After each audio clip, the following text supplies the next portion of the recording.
Bismillahirrahmanirrahim. Alhamdulillahi Rabbil alamin. Thumma salatu wassalamu ala rasulil amin, Sayyidina wa habibina wa syafi'i dhunubina Abil Qasim Mustafa Muhammad. Allahumma salli ala Muhammad wa ali Muhammad wa ajil wa ala ahli baitihi at-tayyibin at-tahirin wa ashabihi al-mayamin al-muntajabin. Amma ba'du. A'udzu billahi minasy syaithanir rajim.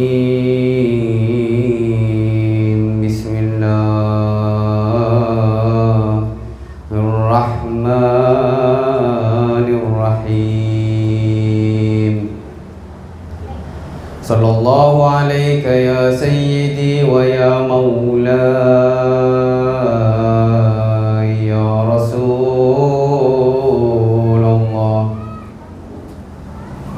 Sallallahu alayka ya sayyidi wa ya maulaya wa ibn maulaya ya Aba Abdillah. Gharib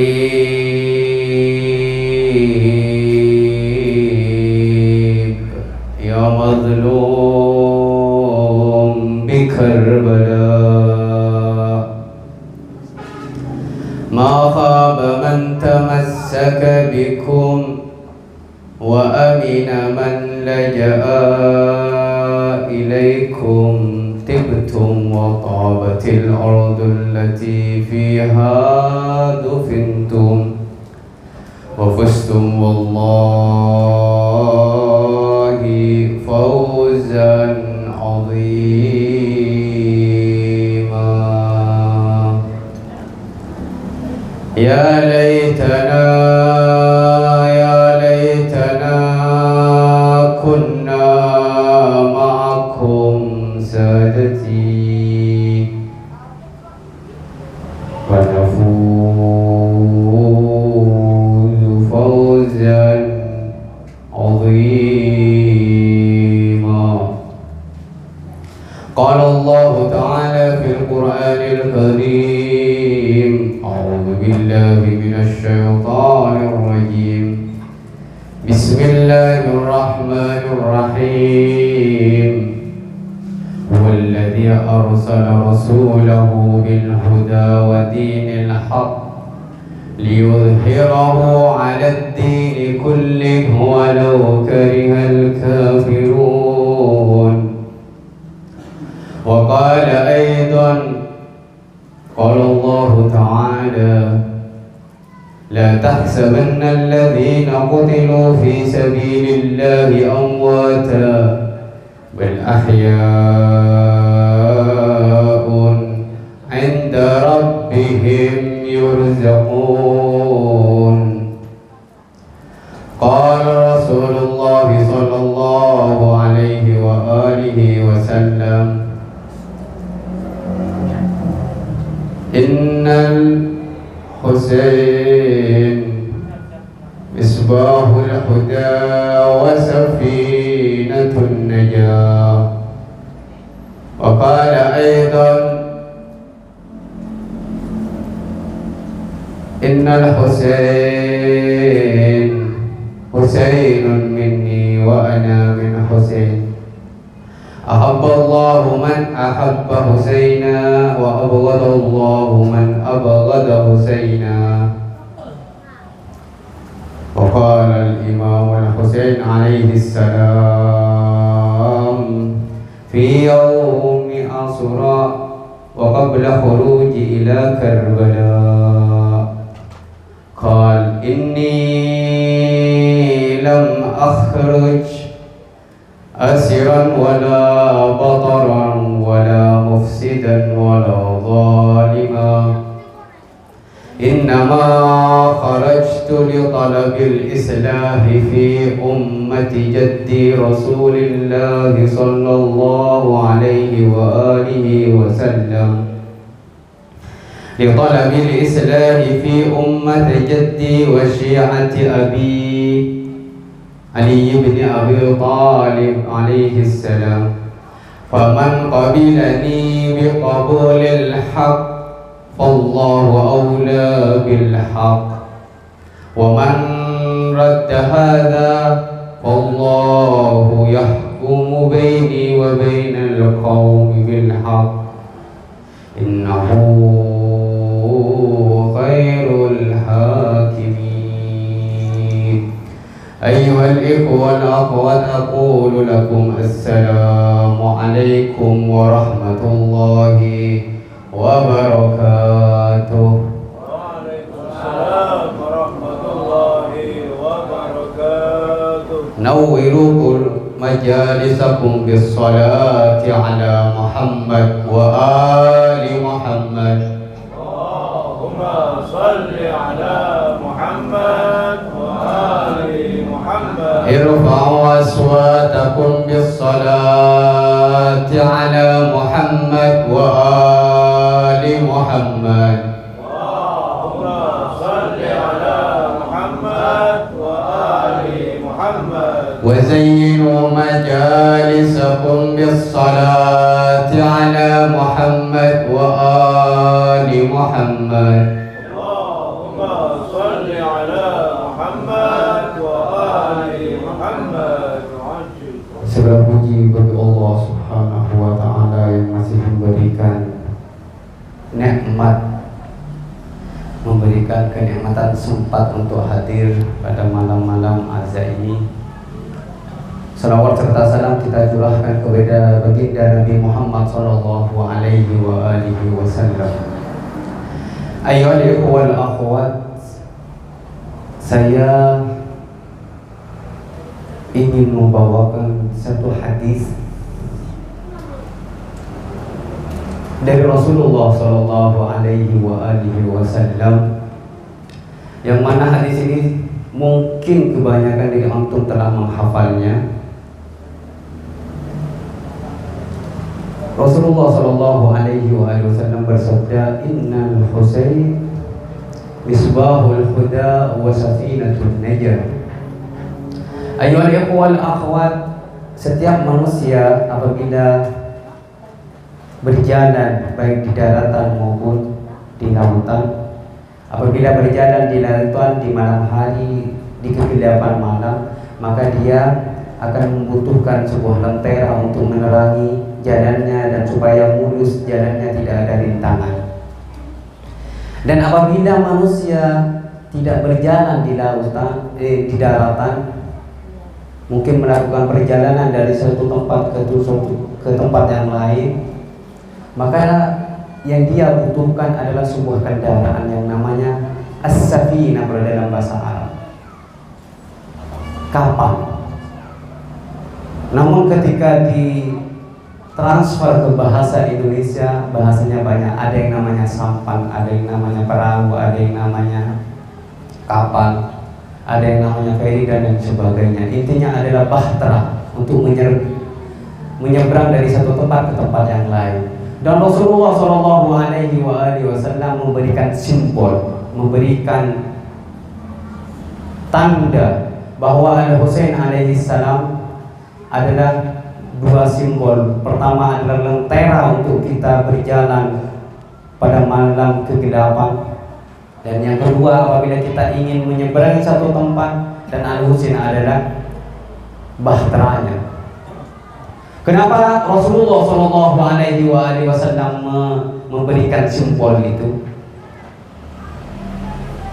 Berhubung Rasulullah Shallallahu Alaihi Wasallam tahu akan apa yang terjadi, yang akan datang, Islam bagaimana yang akan datang setelah ditinggal oleh Rasulullah, maka Rasulullah Shallallahu Alaihi Wasallam memberikan rambu-rambu dan kode kepada umatnya. Namun sayang, umat setelah ditinggal oleh Rasulullah Shallallahu Alaihi Wasallam langsung buyar secara pemikiran, kecuali beberapa orang yang istimewa yang betul-betul belajar ilmu Muhammad wa ali Muhammad.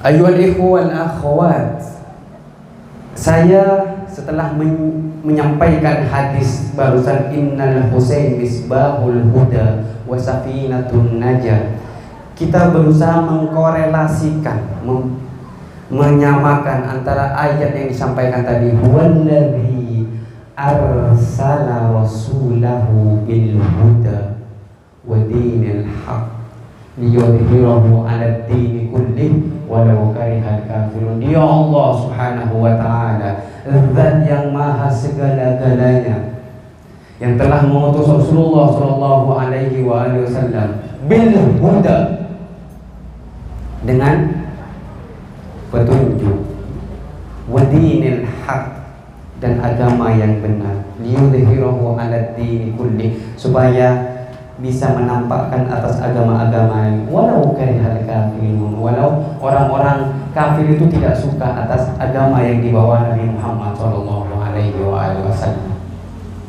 Rasulullah menyampaikan risalahnya, mengajak umat, dan banyak umat yang masuk Islam, meskipun ada sebagian dengan dakwah Rasulullah yang kena terpaksa masuk Islam. Dan orang yang terpaksa masuk Islam inilah nanti yang akan merongrong agama yang dibawa oleh Rasulullah sallallahu alaihi wasallam. Dan mereka inilah yang akan merusak keluarga Rasulullah sallallahu alaihi wasallam. Nah, lalu Al-Imam Al-Husain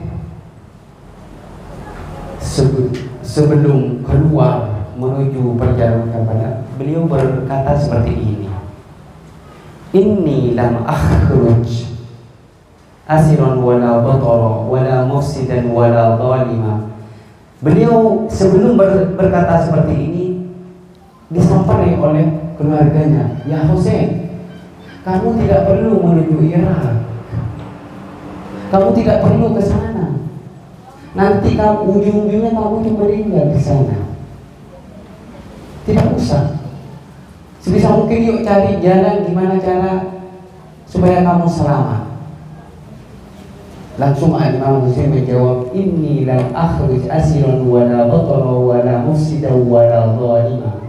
Saya keluar ini bukan untuk cari harta, bukan cari untuk tahta, bukan cari kedudukan. Dan saya keluar ini bukan cari masalah.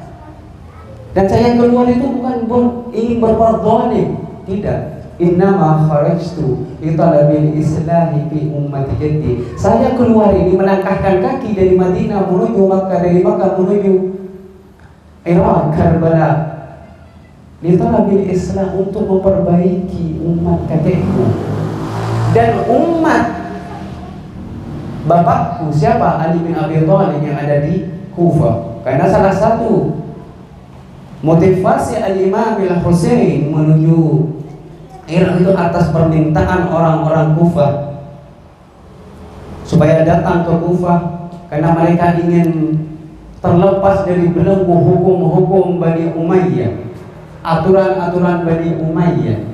Dan kita beliau ditarabil islah fi ummati jaddi wa syi'ati abi Ali bin Abi Thalib, faman qabilani bi qabulil haq. Siapapun Anda ketika menyambut kedatangan saya dengan kebenaran, Allahu a'la bil haq, maka Allah Subhanahu wa taala Maha tahu akan kebenaran itu.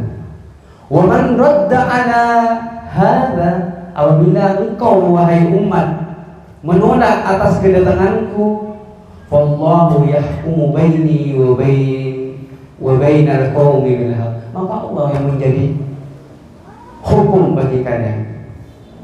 Innahu khairul hakimin. Sungguhnya Allah adalah zat sebaik-baik memberikan hukum kepada kalian.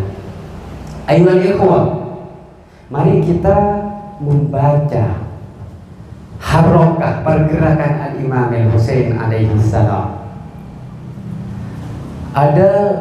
Kita berusaha menelisik pergerakan Al-Imam Al-Husain dengan cara apa? Dengan cara membaca Harokatul Husain alaihi salam.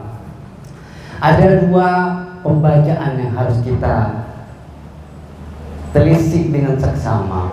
Harokatain Harakatul Husain fi harakatin, ada dua pembacaan. Pertama, qiraatun insaniyah.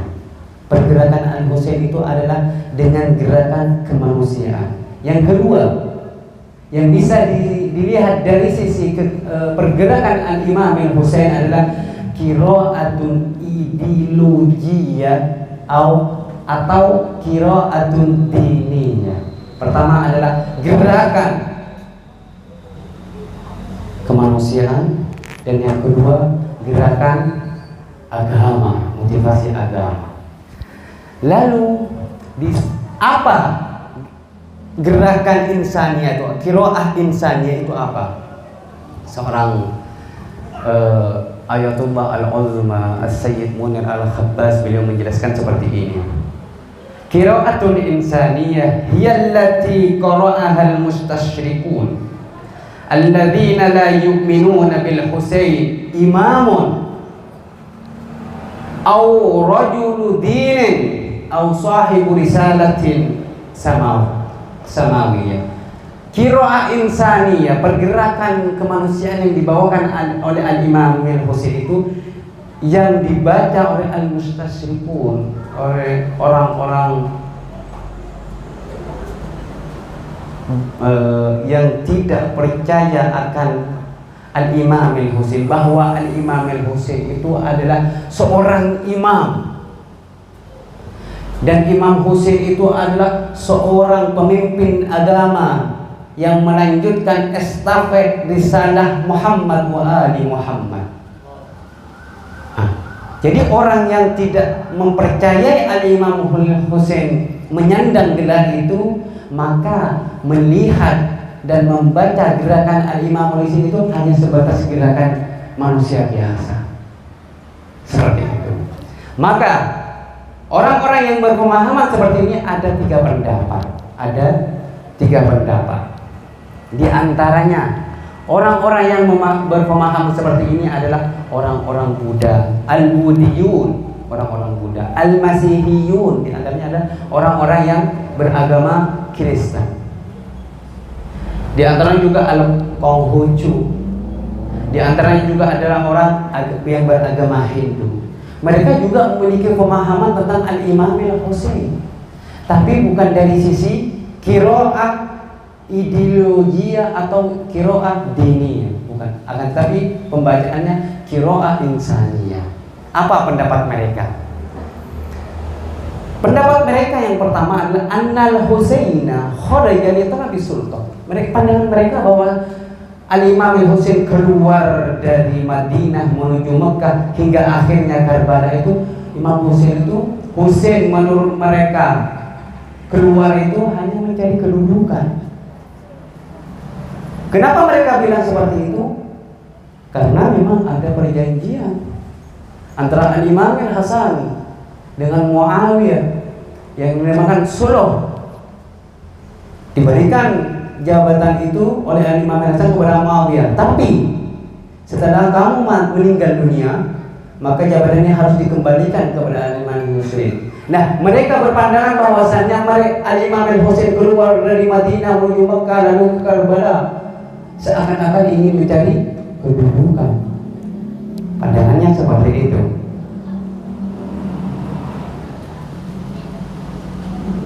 Al-Husain kharaja li talabi sultan li'anna hunaka wathiqah qanuniyah bainal Imam Al-Hasan wa Muawiyah. Ada perjanjian tertulis, ada perjanjian di atas kertas.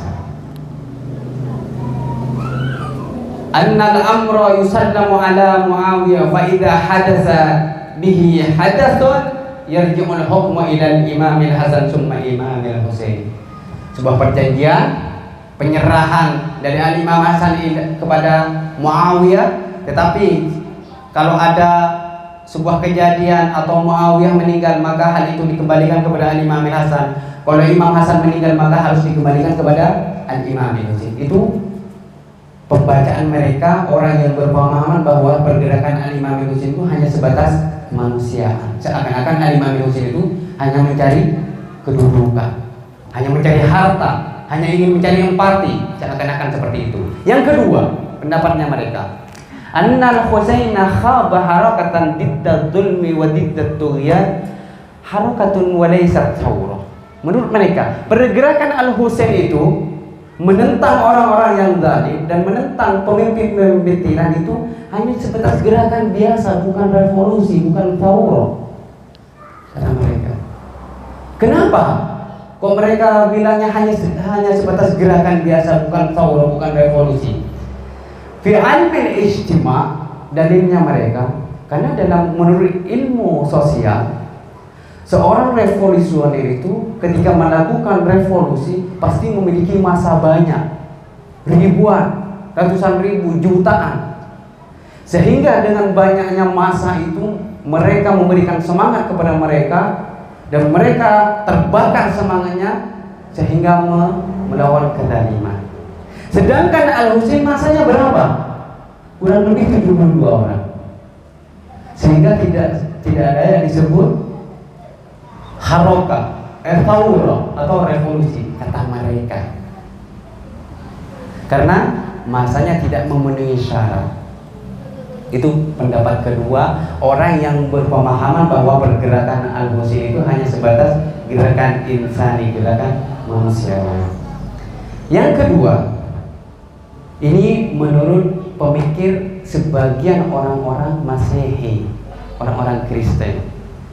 Ini sedikit membela ba'dul mufakkirina Masihiyyin anna harakat al-Husain. Menurut pemikir sebagian kaum Masehi, kaum Kristen itu bahwasanya gerakan Al-Husain itu karena thawratun, bukan hanya sekedar gerakan, tapi di situ ada makna thawrah, revolusi, bimakna kalimah, tapi dengan makna definisi, kata beliau. Kenapa? Karena kekannya pergerakan Al-Husain itu bukan hanya seminggu, 2 minggu, sebulan, 2 bulan, setahun, 2 tahun, tidak. Berabad-abad, kata mereka. Tetap suara Al-Husain melambung tinggi. Buktinya apa, kata beliau?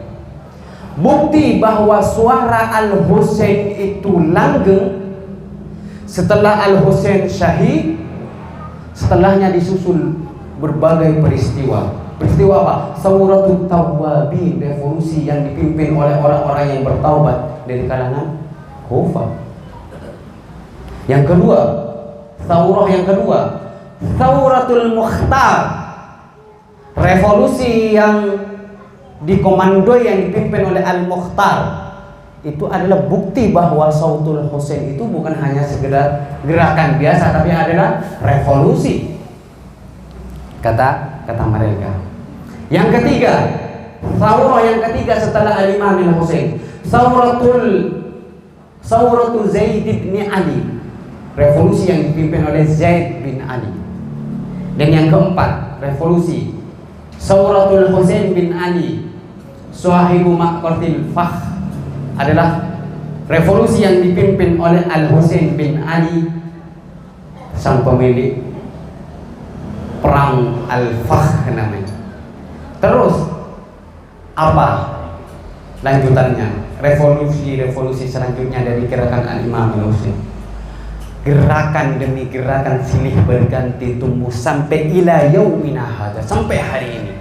Dan puncaknya adalah gerakan tentang ahrar Palestina, pembebasan tentang Palestina. Dari mana mereka memiliki motivasi untuk menggerakkan Palestina itu? Tidak lain dan tidak bukan karena gerakan yang dipimpin oleh Al-Imam Al-Husain, pemuda Yaman yang saat ini sedang panas-panasnya menampakkan taringnya, yang sebagian orang dianggap remeh, seakan-akan Al-Houthiyun, orang-orang Houthi itu adalah orang-orang yang sangat sederhana, tidak punya apa-apa. Cuman apa?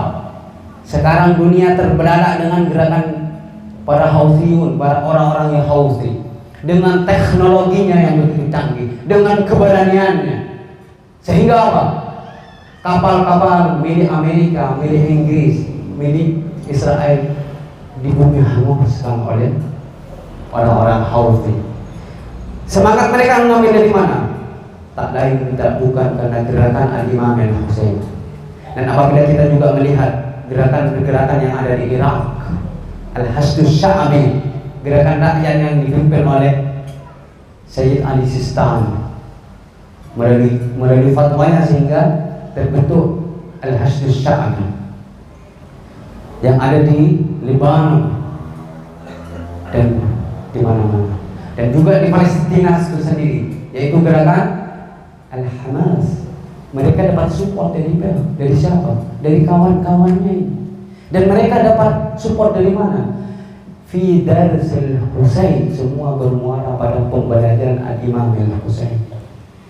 Dari sinilah Al-Masihiyun mendukung bahwasannya gerakan Al-Husain itu bukan hanya sekedar gerakan biasa. Benar pada saat itu prajuritnya atau pasukannya sedikit, kurang lebih 72 orang. Namun kata mereka, suara Al-Husain imtadda ila yaumina hadza, berkepanjangan sampai hari ini.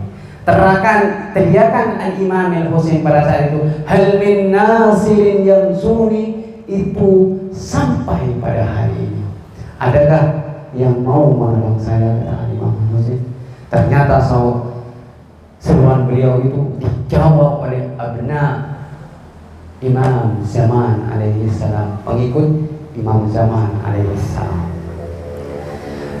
Itulah pandangan mereka yang hanya melihat, menelisik pergerakan Al-Imam Al-Husain itu dari sisi kemanusiaannya saja. Akan tapi ada poin kedua, yaitu harakatul Imam Al-Husain qira'atun min jihah qira'ah ideologiyah atau qira'ah diniyah. Pembacaan kita dari sisi agama. Apa motivasinya Al-Imam Al-Husain? Apakah motivasinya Al-Imam Al-Husain melakukan pergerakan revolusi sehingga berjalan dari Madinah menuju Makkah, menuju Irak itu hanya ingin ditangisi oleh kita? Siapa kita? Seberapa mahal air mata kita? Apakah motivasi Al-Imam Al-Husain itu melakukan sebuah pergerakan itu supaya diziarahi kuburannya? Siapa kita? Apakah motivasi Al-Imam Al-Husain ketika melakukan sebuah thawrah, pergerakan revolusi itu supaya kita terpedada? Tidak, ada yang lebih besar daripada itu. Itu hanya asar, hanya efek samping dari pergerakan tujuan yang sebenarnya Al-Imam Al-Husain. Saya akan memberikan contoh bahwa ketika Al-Imam Ali bin Abi Thalib alaihi salam dibaiat oleh kaum muslimin setelah meninggalnya khalifah ketiga, yaitu Utsman bin Affan, dibaiat oleh Al-Imam Ali bin Abi Thalib oleh kaum muslimin pada saat itu. Kaum muslimin pada saat itu berbondong-bondong mendatangi Al-Imam Ali bin Abi Thalib. Ya Amirul Mukminin, saya sekarang ingin membaiat Anda supaya Anda menjadi pemimpin kami. Apa jawaban Al-Imam Ali bin Abi Thalib? Imam Ali bukan senang pada saat itu. Apa pertanyaannya? Kemana kalian? Baru bangun? Kok baru datang sekarang? Kemana saat itu? Cuma dengan bijaksananya Al-Imam Ali bin Abi Thalib tetap menerima permintaan mereka, baiat mereka, dengan segala kearifannya, dengan hukum Islam yang beliau terapkan dengan sesuai hukum Islam Al-Muhammadi, dengan hukum-hukum yang dibawakan oleh Nabi Muhammad. Namun apa yang didapatkan oleh Imam Ali? Apakah mulus perjalanan beliau dalam memimpin pemerintah Islam? Tidak. Beliau disusul dengan perang. Perang apa aja? Perang zaman. Beliau ingin di bumi hanguskan, ingin dibunuh. Kenapa? Apa sebabnya? Karena Imam Ali bin Abi Thalib ingin membuat pemerintahan Islam seadil-adilnya. Al-Imam Ali bin Abi Thalib tidak ingin membeda-bedakan ini orang konglomerat, ini rakyat jelata, tidak, semuanya sama di mata Islam. Sehingga Al-Imam Ali bin Abi Thalib diperangi. Antum tahu motivasi apa perang Jamal itu terjadi? Itu karena keluarga terdekatnya tidak dapatkan jatah lebih banyak daripada yang lain. Sedangkan Al-Imam Ali bin Abi Thalib ketika membagi Baitul Mal itu sama rata semuanya, tidak ada tebang pilih, dibagi rata. Disusul setelah itu perang Siffin, perang Nahrawan dan lain sebagainya. Oke, kembali lagi ke Maudhu. Apakah Al-Imam Al-Husain ketika melakukan tawar itu hanya supaya kita tangisi, supaya dizaurai kuburnya? Tidak, ada yang lebih besar daripada itu. Atau Al-Imam Al-Husain itu menuju Karbala itu karena panggilan orang-orang Kufah? Bukan karena panggilan orang-orang Kufah semata. Buktinya apa? Sebelum orang Kufah menulis surat, sebelum orang Kufah memanggil, Al-Imam Husain bin Abi Thalib menolak untuk membaiat Yazid ibn Muawiyah.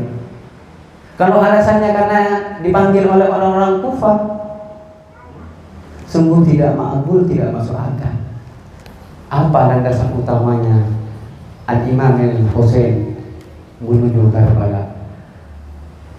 Tujuan utamanya lihifdzi dini Muhammad, hanya untuk menjaga agama Nabi Muhammad SAW. Karena kalau Imam Husain pada saat itu menerima tawaran gubernur Madinah pada saat itu, Marwan ibn Hakam kan datang kepada Imam Husain, ya Husain, kamu diminta untuk membaiat Yazid ibn Muawiyah. Apa kata Al-Imam Al-Husain? Mithli, orang yang seperti aku, saya Husain bin Ali bin Abi Thalib mau membaiat orang seperti Yazid? Tidak mungkin. Mithli lan yubai' mithla Yazid. Orang yang seperti Husain bin Ali bin Abi Thalib tidak akan pernah berdamai dengan orang yang memiliki sifat sama seperti Yazid ibn Muawiyah. Jadi Al-Imam Husain datang ke Kufah atau ke Karbala itu bukan motivasi utamanya, bukan karena panggilan, akan tetapi menjaga agama. Yang kedua, menjaga nama baik Rasulullah SAW, menjaga marwah keluarga siapa? Dari Bani Hashim, Abdul Muttalib, Abdullah, Abu Talib, menjaga marwah mereka. Kenapa? Karena mereka itu dalam beragama, dalam bertauhid tidak pernah melenceng dari ajaran-ajaran tauhid, dan tidak pernah melakukan penyembahan terhadap Karbala, dan tidak pernah meneguk sedikit khamar sekalipun. Ini yang dijaga oleh Al-Imam Al-Husain. Saya menjaga marwah ibundaku, siapa? Fatimahuz Zahra. Saya menjaga marwah ayahku, siapa? Al-Murtada. Saya menjaga marwah kakekku, Al-Mustafa. Itu landasan Al-Imam Al-Husain pergerakannya. Tentu pertama dan utamanya itu adalah menjaga agama Allah dan Rasulnya.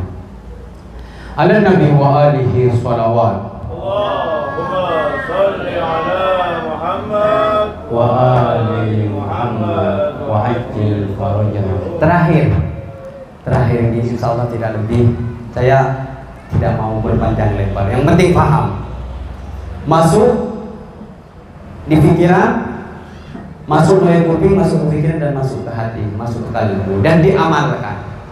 Sahih? Oke. Saya mau bertanya ke antum. Tolong dijawab dari hatinya antum. Tidak lebih insyaallah 5 menit.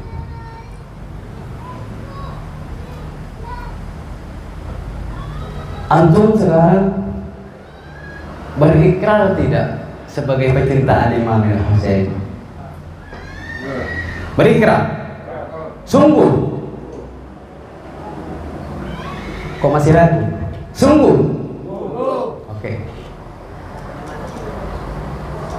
Ketika Anda berikrar menjadi pecinta Al-Imam Al-Husain dan menjadi pengikut Al-Imam Al-Husain, kita akan flashback ke zaman itu. Sekiranya pada saat itu ashab Karbala, orang-orang yang ikut bersama Imam Al-Husain,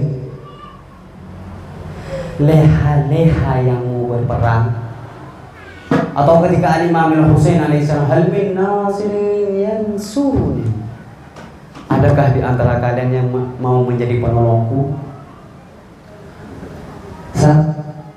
Salah satu dari mereka ada yang sibuk cari makan kudanya, contoh.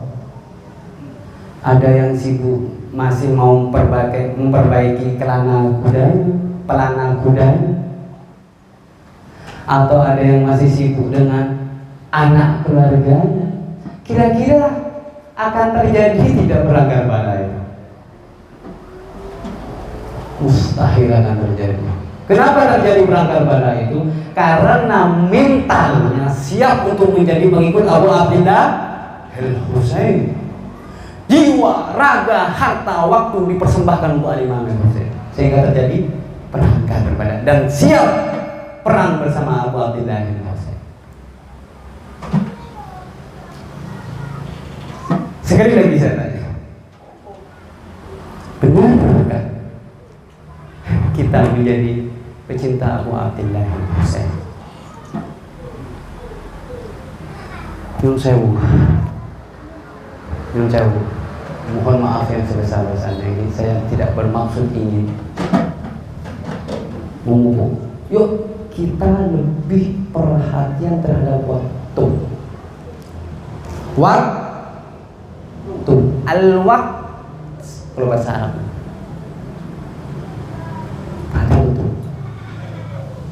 Ini penyakit kita semua, termasuk saya. Ini kalau kita semua tidak betul-betul perhatian terhadap waktu, mustahil, bukan hanya 100%, 200% antum nanti akan siap menjadi pengikut Al-Mahdi. Mustahil.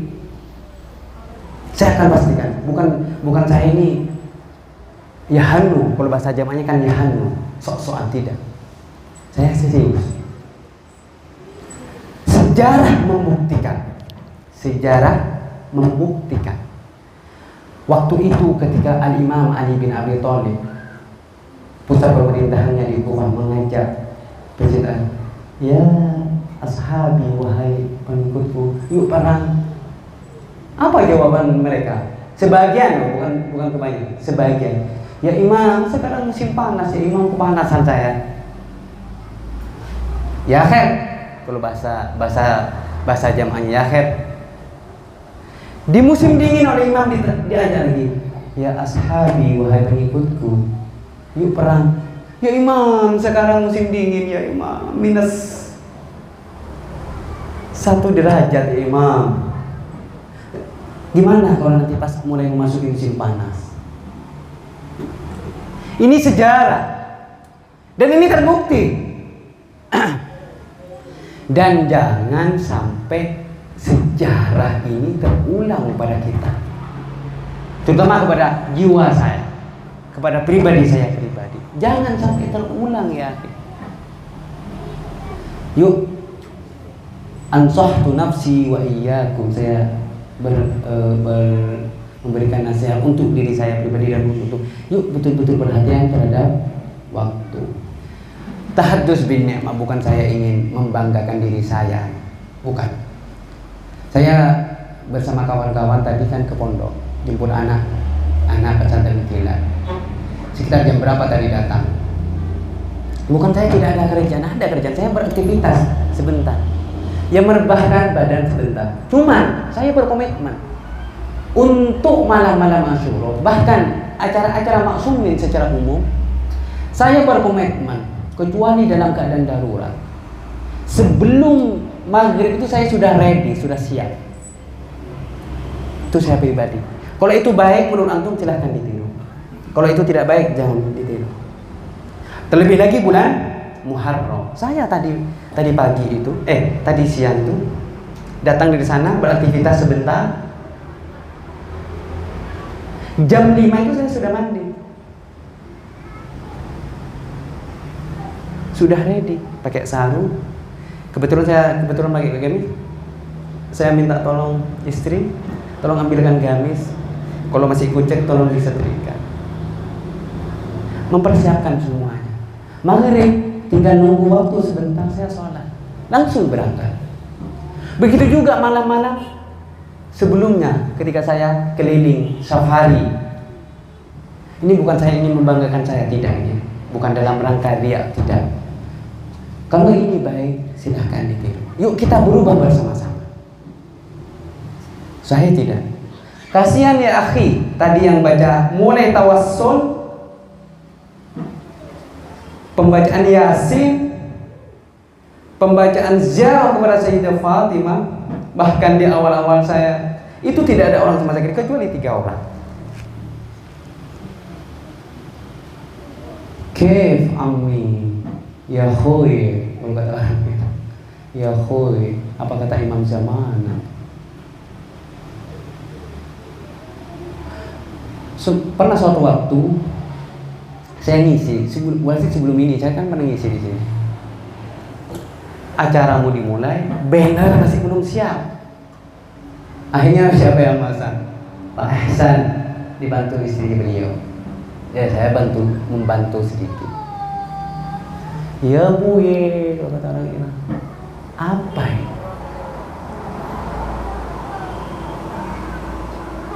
Saya ngomong seperti ini bukan saya benci ya.